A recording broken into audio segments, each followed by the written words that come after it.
எனக்கு என்ன தகுதி இருக்கு அப்படி உங்களை அண்டர் எஸ்டிமேட் பண்ணக்கூடாது. நான் பேசினா யாரு வருவா அப்படி யோசிக்கவே கூடாது. நீங்க போங்க. பேச வேண்டியவர் அவர், கொண்டு வர வேண்டியவர் அவர், சொல்ல வேண்டியதுதான் உங்க வேலை.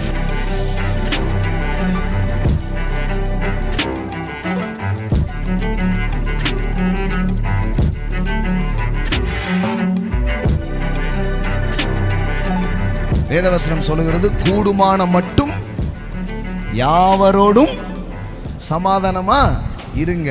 யாருக்கு தெரியும் யார் எந்த நேரம் உங்களுக்கு உதவியா இருப்பாங்கன்னு? கூடுமான மட்டும் யாவரோடும் சமாதானமா இருக்கு. ஆமென். நட்பை நாடுங்கள். சின்ன சின்ன குறைகளை மன்னிங்க. ஆட்கள் என்ன பண்ணுங்க? சம்பாதி. அப்ப இது ஒரு கிரேஸ். நீங்க நினைக்கலாம், நான் சொன்னா யாருங்க வருவா அப்படி நீங்க உங்களை அண்டர் எஸ்டிமேட் பண்ணக்கூடாது. எனக்கு என்ன தகுதி இருக்கு அப்படி உங்களை அண்டர் எஸ்டிமேட் பண்ணக்கூடாது. நான் பேசினா யாரு வருவா அப்படி யோசிக்கவே கூடாது. நீங்க போங்க. பேச வேண்டியவர் அவர், கொண்டு வர வேண்டியவர் அவர், சொல்ல வேண்டியதுதான் உங்க வேலை. சமாரியா பெண்ணு முதல்ல ஒருத்தனை கல்யாணம் முடிச்சு வாழ்றா, கரெக்டா வரல. ரெண்டாவது கல்யாணம் முடிச்சு வாழ 3 வரல, 4 வரல.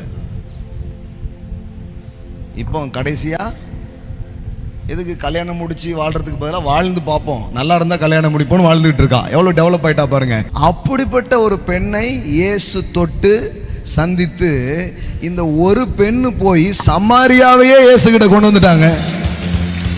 ஆமா, என்ன நினைக்கிறீங்க நீங்க?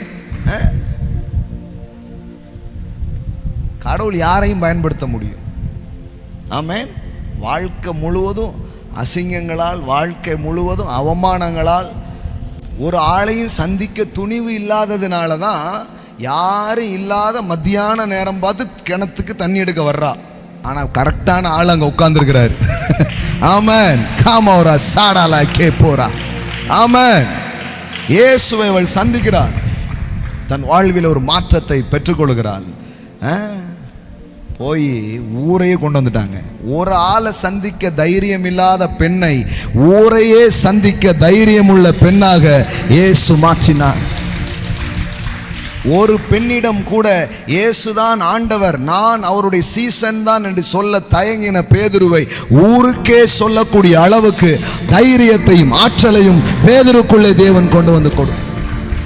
சார், நீ ஆசைப்பட்டீங்கன்னா யாரை வேணாலும் கத்தர் எடுத்து பயன்படுத்த ஆரம்பிப்போம். ஆமென். ஆமென்.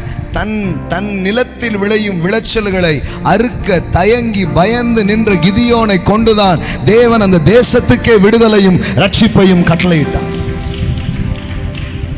ஆமென்.